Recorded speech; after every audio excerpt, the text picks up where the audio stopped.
ലോകത്തെ ഏറ്റവും വിജയകരമായ ജല ഉടമ്പടിയാണ് 1960 സെപ്റ്റംബർ 19 ഇന്ത്യയും പാകിസ്ഥാനും ഒപ്പുവെച്ച സിന്ധു നദീജല കരാർ. പഹൽഗാം ഭീകരാക്രമണത്തിന്റെ പശ്ചാത്തലത്തിൽ 6 പതിറ്റാണ്ടുകളിലധികമായി നിലനിൽക്കുന്ന ഈ കരാർ ഇപ്പോൾ ആദ്യമായി മരവിപ്പിച്ചിരിക്കുകയാണ്.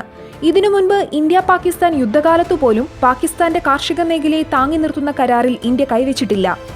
പാകിസ്ഥാൻ വിഭജനത്തിന്റെ നാൾ തൊട്ട് സിന്ധു നദിയിലെ ജലത്തെ ചൊല്ലി സംഘർഷം പതിവായിരുന്നു.